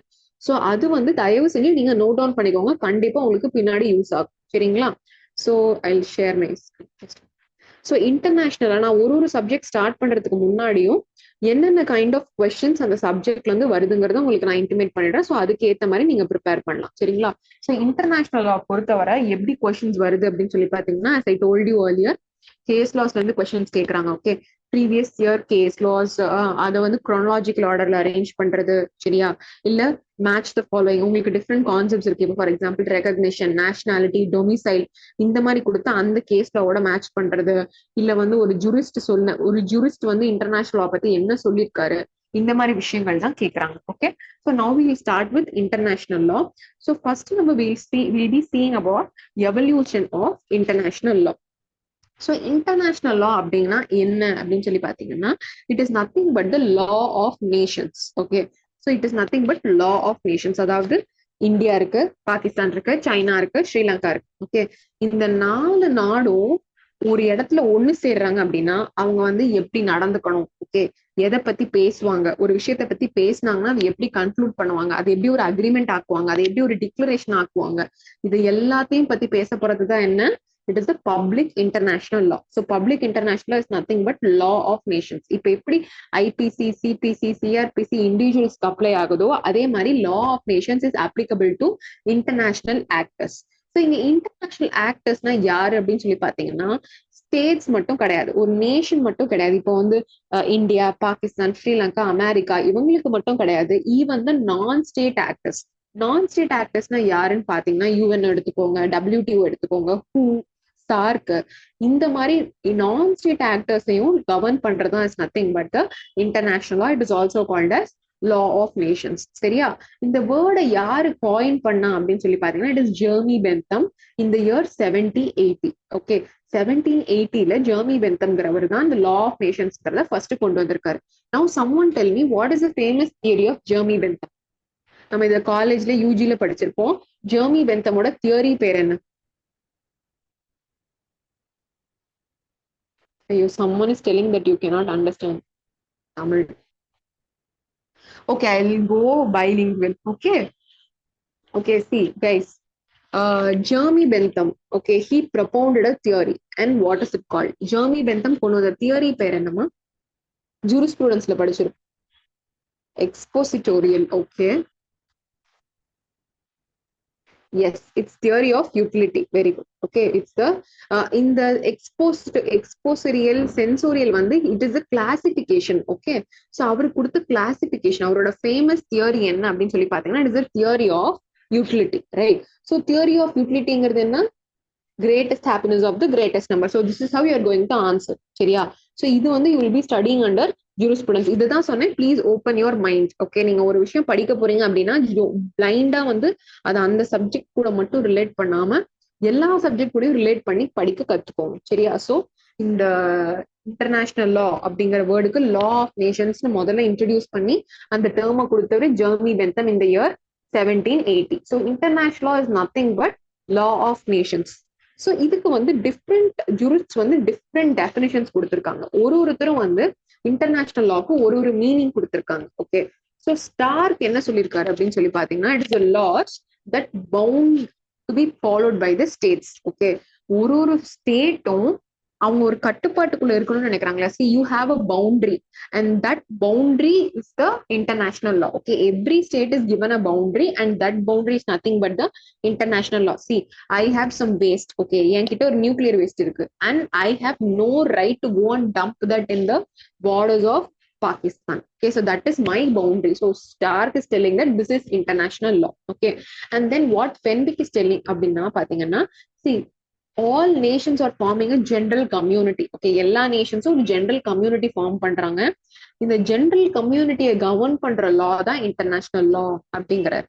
And next, Brierley is telling that it is the law binding upon civilized states. Okay, and Jessup is telling it is a mutual relations with other states, and Gill is telling that it is the laws of international community. Okay, and then Gray என்ன define பண்றதுன்னா international law regulates the conduct of states. Okay, for ரெண்டு state இருக்கு அப்படின்னா when there are two states, international law will tell how the two nations will interact. Okay, so that is what the definition of Gray. Okay, and Hall is telling that it is the rules of conduct for modern civilized states.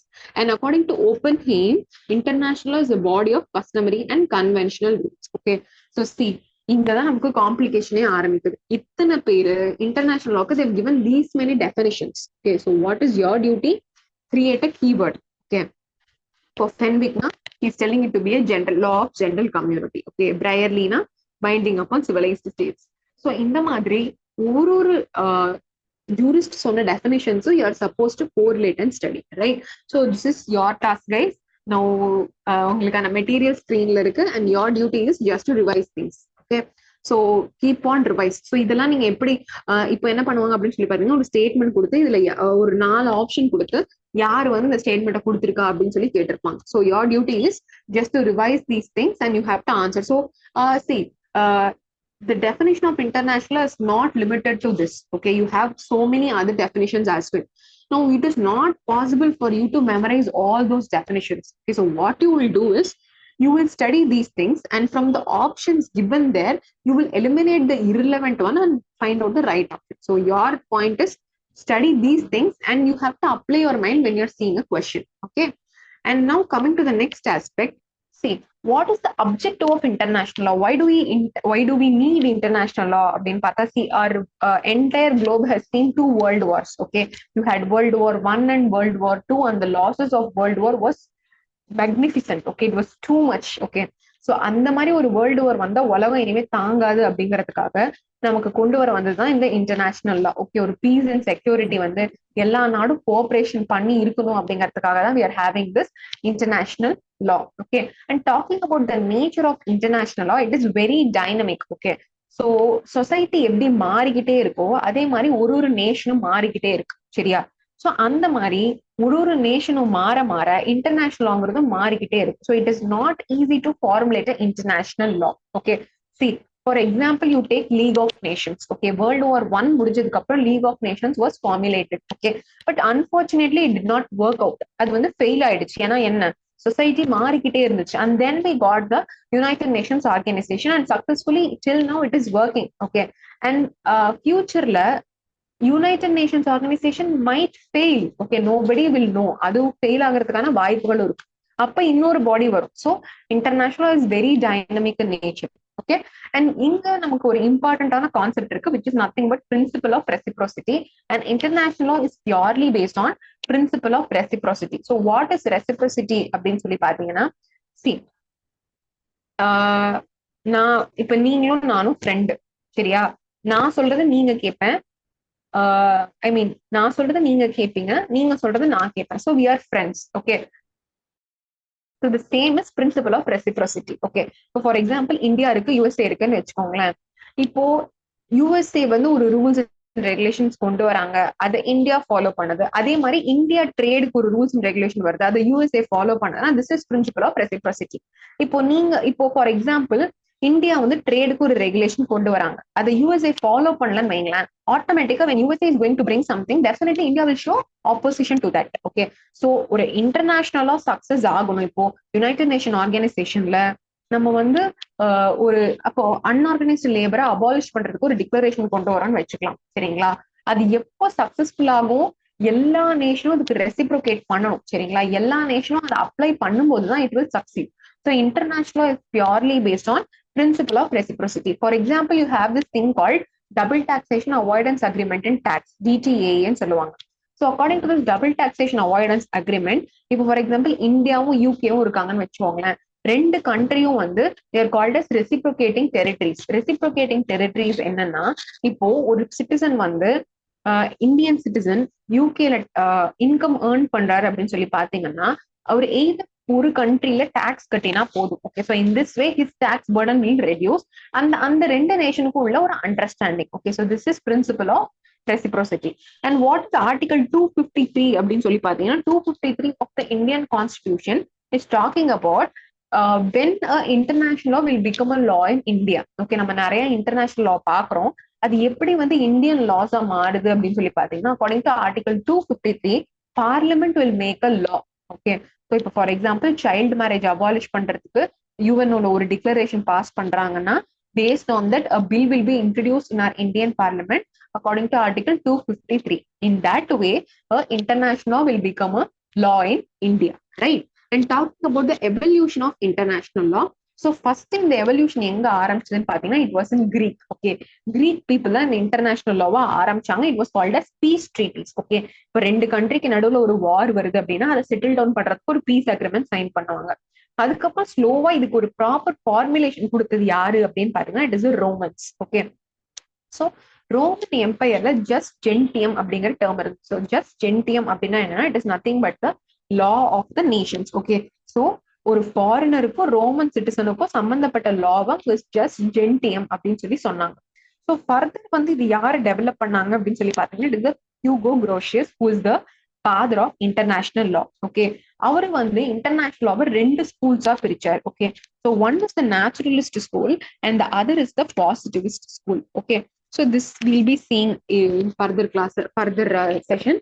So இந்த international law எப்போ develop ஆச்சுன்னு சொல்லி பாத்தீங்கன்னா majorly it happen in 19th and 20th century, right?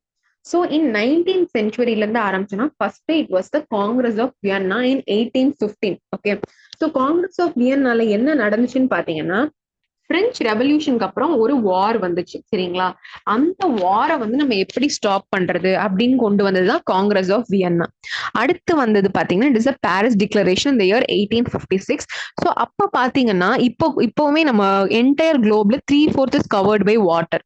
Major transaction is happening in water. Okay, so maritime issues இப்போ for example ஒரு கண்ட்ரியோட ஷிப்பை இன்னொரு country capture பண்ணி வச்சுட்டாங்க, அதுல இருக்க பீப்புளை வந்து ஸ்லேவ்ஸா எடுத்து வச்சுட்டாங்க, அதெல்லாம் எப்படி சால்வ் பண்றதுன்னு இந்த பாரிஸ் டிக்ளரேஷன்ல முடிவு பண்ணாங்க. Okay, followed by that we had the Geneva convention in the year 1864. So இந்த ஜெனீவா கன்வென்ஷன் எதுக்கு அப்படின்னு சொல்லி பாத்தீங்கன்னா for the victims of armed conflicts. Okay, இப்போ ரெண்டு கண்ட்ரிக்கு நடுவில் வார் நடக்குது, அதுல வந்து ஒரு கண்ட்ரில இருக்கவங்க தோத்து போயிடுறாங்கன்னு வச்சுக்கோங்களேன். ஸோ அந்த ஆர்மில இருக்க மெம்பர்ஸை வந்து இன்னொரு கண்ட்ரி வந்து பிரிசனர்ஸ் ஆஃப் வார்னு எடுத்து வச்சுக்கிறாங்க. அவங்கள வந்து எப்படிலாம் ட்ரீட் பண்ணக்கூடாது, இப்போ கொடுமைப்படுத்தக்கூடாது, அவங்கள ரிலீஸ் பண்ணணும். ஸோ இந்த மாதிரி விஷயங்களை சொன்னதுதான் ஜெனீவா கன்வென்ஷன். ஸோ இப்படிதான் வந்து இன்டர்நேஷனலா கொஞ்சம் கொஞ்சமா வளர்ந்துச்சு. முதல்ல வந்து மேரிடைம் இஷ்யூஸ் பத்தி பேசினாங்க, அப்புறம் பொறுமையா எதை பத்தி பேச ஆரம்பிச்சாங்க, வார் பத்தி பேச ஆரம்பிச்சாங்க. Okay, and then we had the Hague convention இந்த இயர் 1899 அண்ட் 1907. ரெண்டு ஹேக் கன்வென்ஷன் இருந்துச்சு. ஸோ இது எதுக்குன்னு பாத்தீங்கன்னா to settle international disputes. Okay, so இப்போ ரெண்டு கண்ட்ரிக்கு நடுவில் ஒரு டிஸ்பியூட், இப்போ நீங்களும் உங்க ஃப்ரெண்டும் ஒரு கான்ட்ராக்ட் சைன் பண்றீங்க, அதுல என்ன பண்ணுவீங்க, நீங்க வந்து எங்க ரெண்டு பேருக்கும் ஒரு டிஸ்பியூட் வந்துச்சுன்னா அதை எப்படி சால்வ் பண்றதுன்னு ஒரு கான்ட்ராக்ட்ல ஒரு கிளாஸ் போடுறீங்கல்ல, அதே மாதிரி இந்த ஹேக் கன்வென்ஷன்ல ரெண்டு கண்ட்ரிஸ்க்கு ஒரு ப்ராப்ளம் வந்துச்சுன்னா அதை எப்படி செட்டில் டவுன் பண்றதுங்கிறத சொன்னாங்க. Okay, so in this Hague convention only PCA was established. So பிசிஏனா என்னன்னு சொல்லி பாத்தீங்கன்னா permanent court of arbitration. Okay, so இப்போ ரெண்டு கண்ட்ரிக்கு பிரச்சனை வரும்போது த்ரூ ஆர்பிட்ரேஷன் நம்ம சால்வ் பண்ணலாங்கிறத ஹேக் கன்வென்ஷன்ல சஜஸ்ட் பண்ணாங்க. And then we had the very famous League of Nations இந்த year 1919. So League of Nations நம்ம எல்லாருக்குமே தெரியும், it was the outcome of World War one. World War one முடிஞ்சதுக்கு அப்புறம் ஆக்சிஸ் பவருக்கும் அலீஸ் பவருக்கும் ஒரு சமாதானம் கொண்டு வரதுக்காக ட்ரீட்டி ஆஃப் வெர்சாலிஸ் சைன் பண்ணாங்க. சரிங்களா, followed by that league of Nations was establish.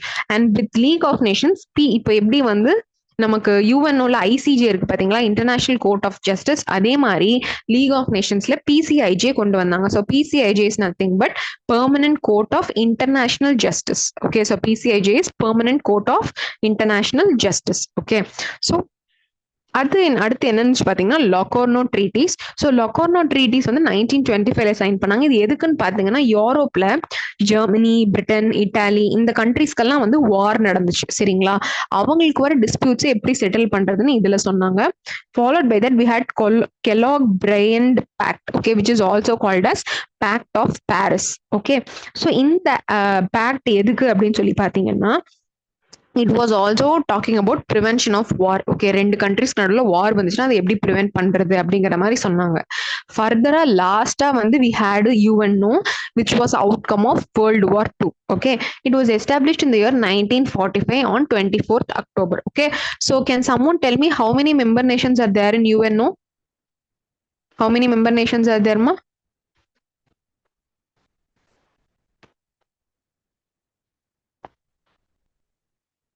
Yeah, my voice is getting low. Okay, I'll see to that, ma. மொத்தம் எத்தனை member Nations இருக்காங்கம்மா?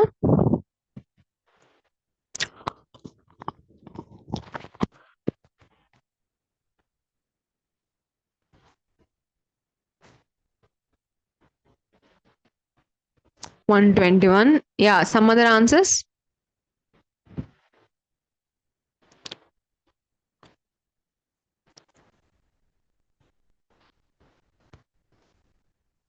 No, it's not 121. Very good, it's 193. Okay, so மொத்தமா 193 member nations இருக்காங்க. Okay, and UNO வந்து it was founded through the UN charter. சரிங்களா, UN சார்ட்டருக்கு அப்புறம் தான் United Nations Organisation was established. So this is about the evolution of international law. Okay, now coming to dimensions. Okay, so நான் முன்னாடியே சொன்ன மாதிரி international லாக்கு ரெண்டு டைமென்ஷன் இருக்கு. ஒன்று பப்ளிக் இன்டர்நேஷனல், அந்த other is the private international law. So public international is law of nations. So நம்ம அது நல்லா தெரிஞ்ச விஷயம் தான். ரெண்டு கண்ட்ரிக்குள்ள லா தான் is called public international law. So what is private international law அப்படின்னு சொல்லி பார்த்தீங்கன்னா, ரெண்டு கண்ட்ரியில உள்ள சிட்டிசன்ஸ்க்கு உள்ள லா தான் is called private international law. Okay, for example Indian citizen ஒரு பிரிட்டிஷ் உமனை மேரி பண்ணிக்கிறாங்க அப்படின்னா அவங்க ரெண்டு பேருக்கும் உள்ள இப்போ அவங்க கல்யாணம் ஆயிடுது. இப்போ if they want to get divorce, which country's law will be applicable அப்படிங்கறத ஆன்சர் பண்றது தான் is called private international law. Okay, Indian law apply ஆகுமா இல்ல பிரிட்டிஷ் லா அப்ளை ஆகுமா அப்படிங்கறத பாக்குறது தான் is called the private international law. So private international law நமக்கு சிலபஸ்ல கிடையாது. நான் முன்னாடியே சொன்ன மாதிரி நமக்கு public international law and international humanitarian law தான் இருக்கு. Okay, can someone tell me what is humanitarian law? Humanitarian லானா என்ன?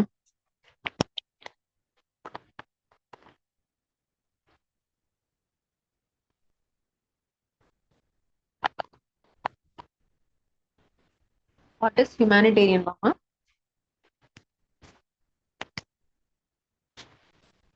Any try?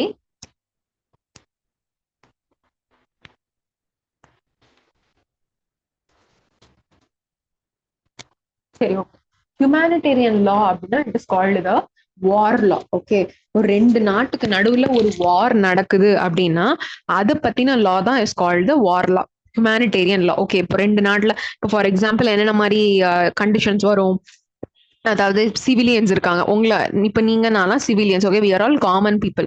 நம்மளெல்லாம் அட்டாக் பண்ணக்கூடாது, விமன் அண்ட் சில்ட்ரன் அட்டாக் பண்ணக்கூடாது, நியூக்ளியர் வெப்பன்ஸ் யூஸ் பண்ணக்கூடாது.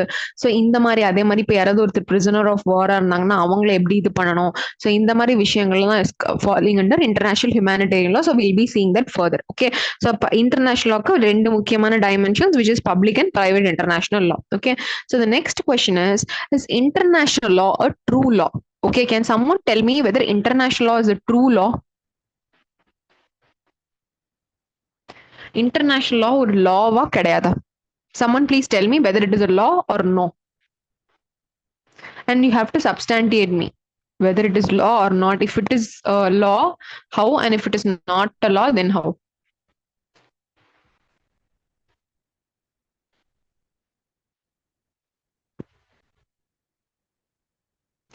Anybody? Just give a try.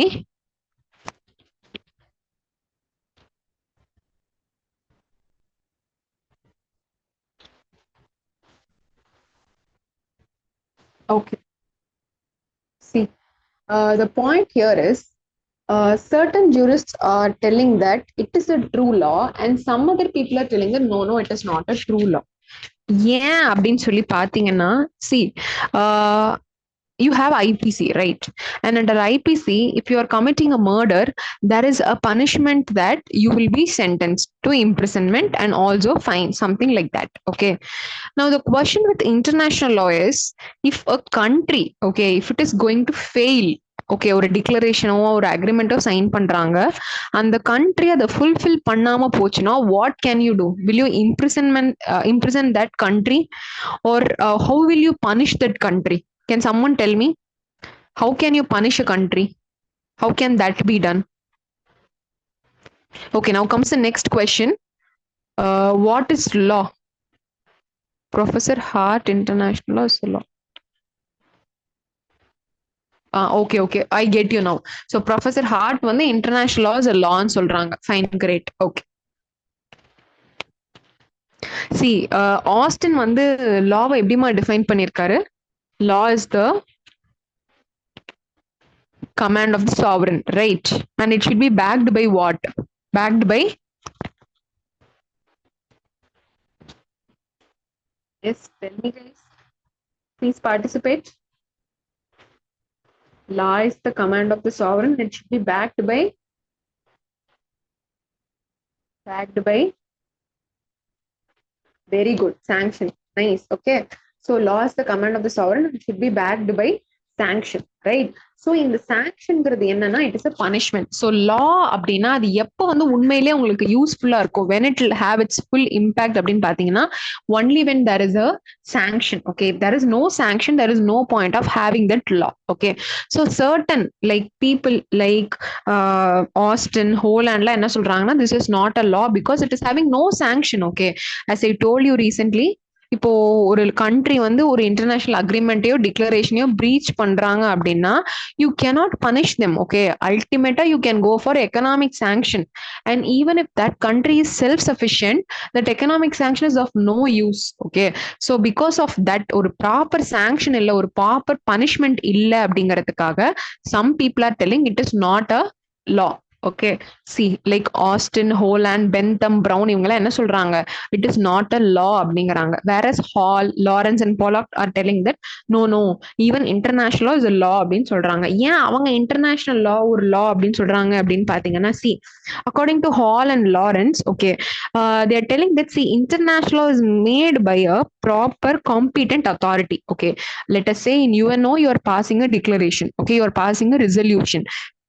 நீங்களும் நானும் அதை போய் பண்றது கிடையாது. Okay, well qualified people, okay, who are aware, who have very good knowledge in that, these people are only making that resolution and they are having an authority. So since this international law is coming from a proper authority, they are telling that international law is a true law. Okay, whereas Austin, Holland அப்படின்லாம் பாத்தீங்கன்னா they are telling that no இதுல there is no sovereign authority at all, you don't have any sanction. Okay, so they are telling that this is not a true law and they are telling that this international law is a vanishing point of jurisprudence. Okay, so this is the arguments. Now talking about the subjects of international law. So who are all the subjects of international pathina?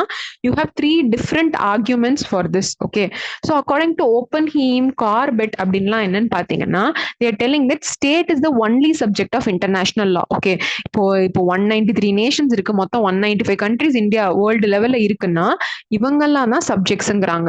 Okay, வேற கெல்சன் and Nuremberg ட்ரைபுனல்ஸோட ஜட்மெண்ட்ஸ்ல என்ன சொல்லியிருக்காங்கன்னு பாத்தீங்கன்னா only the individuals are the subjects of international law அப்படிங்கிறாங்க. See, in Nuremberg tribunal ஒரு இதுல என்ன சொல்லியிருக்காங்கன்னு சொல்லி பார்த்தோம்னா, see, international law is giving duties and liabilities for individuals as well as states. Okay, so we are very well aware that according to international law there are duties and liabilities imposed both on citizens as well as the states.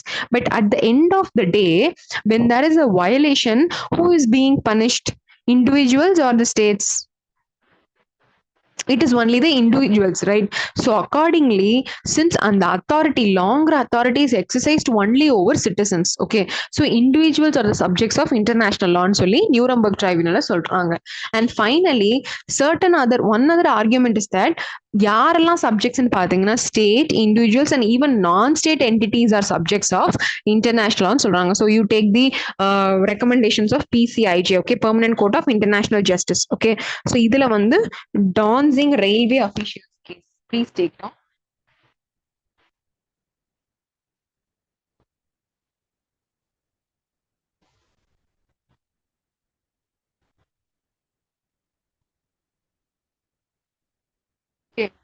Dancing railway officials case. So இந்த case என்ன சொல்றாங்கன்னா even non-state entities are subjects of international law அப்படிங்கிறாங்க. Okay, so now the very next important topic என்னன்னு பாத்தீங்கன்னா it is a relationship between international law and municipal law. Okay, you have 5 different combinations.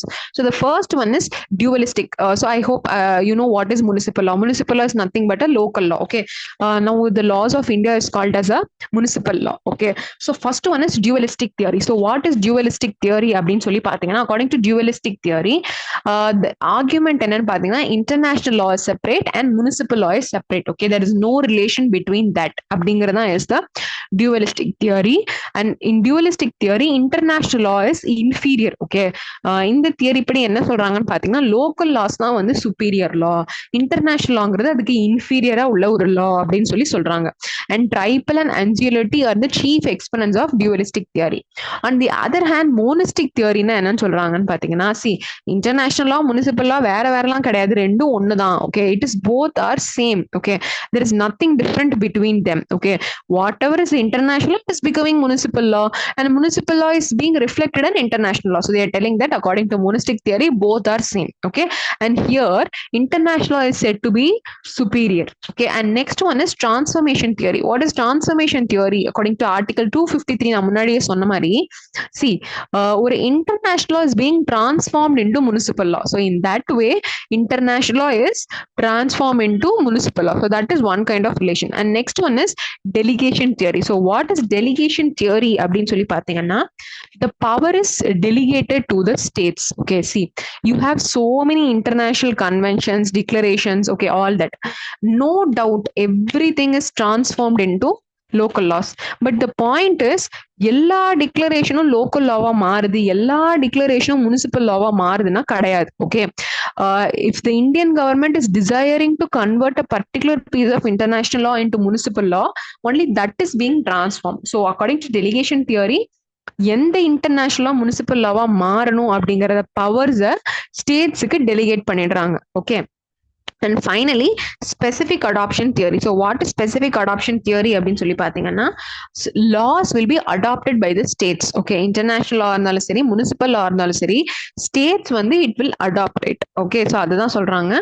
So இங்க வந்து Jolly George versus Bank of Cochin கேஸ்ல என்ன சொல்றாங்க அப்படின்னு சொல்லி பாத்தீங்கன்னா see international law வந்து it is not based on agreement. Okay, according to article 253 no doubt international law வந்து Indian law மாறுது, but it is based on positive commitment of state parties. Okay, ஒரு இப்ப Indian government வந்து they have showed a commitment towards that. So in that way international law is being converted into municipal law சொல்றாங்க. Okay, so this is not based on agreement but it is based on what? Commitment. Okay, so this is a relationship between international law and municipal law. And now talking about the scope of international law, மூணு விஷயம் இருக்கு சரியா? One is war, scope and war, peace and neutrality. Okay, so international law எப்பப்பெல்லாம் apply ஆகும்னு சொல்லி பாத்தீங்கன்னா when there is war, okay, and at times of peace and when there is neutrality. Okay, so in international law war govern பண்ற lock பேரு தான் it is the international humanitarian law. Okay, and at times of peace இப்ப எப்படி ஒரு war stop பண்றது, இப்ப you take United Nation organization. Okay, so அது எதுக்கு வந்துச்சுன்னு சொல்லி பாத்தீங்கன்னா World War II குவிட் பண்ணிட்டு ஒரு பீஸ் எஸ்டாப்ளிஷ் பண்றதுக்காக வந்ததுதான் is the United Nations organization. Okay, இன்னொன்னு international is also talking about neutrality. Neutralityனா என்னன்னு சொல்லி பாத்தீங்கன்னா இப்ப World War II நடக்கும்போது ரெண்டு பவர்ஸ் இருந்துச்சு ரைட்டா, Allies power and Axis power. So இப்ப இதுல இந்தியால எங்க இருந்துச்சுன்னு பாத்தீங்கன்னா it was called the third world countries. Okay, அவங்க வந்து வேர்ல்டு வார்ல பார்ட்டிசிபேட் பண்ணிக்கிட்டாங்க, ஆனா அவங்க வந்து ஒரு நியூட்ரல் ஸ்டாண்ட் எடுத்தாங்க. ஓகே, இங்கேயும் இல்லாம அங்கேயும் இல்லாம ஒரு கேஸ் எடுத்துக்கிட்டாங்க. Okay, so that is the neutrality. So this is the scope. And next is the theories of international law and sources of international law. Okay, so from this we'll see in the next class. Theories of international law and we'll see in the next class. So any doubts so far guys? எதுனாச்சும் doubts இருக்கா? Oh, what is economic sanction? I'm sorry, I did not see that. Economic sanction என்ன அப்படின்னு சொல்லி பாத்தீங்கன்னா இப்போ Indian government இருக்கு, இது வந்து Indian கவர்மெண்டோட யூஎஸ் கவர்மெண்ட் எடுத்துக்கோங்க சரிங்களா. யூஎஸ் கவர்மெண்ட் இருக்கு, சைனா கவர்மெண்ட் இருக்கு. இப்போ ஒரு கொஞ்ச நாள் முன்னாடி இப்போ இந்தியாவுக்கும் ஐ மீன் சைனாக்கும் யூஎஸ்ஏக்கும் சுத்தமா ஆகல.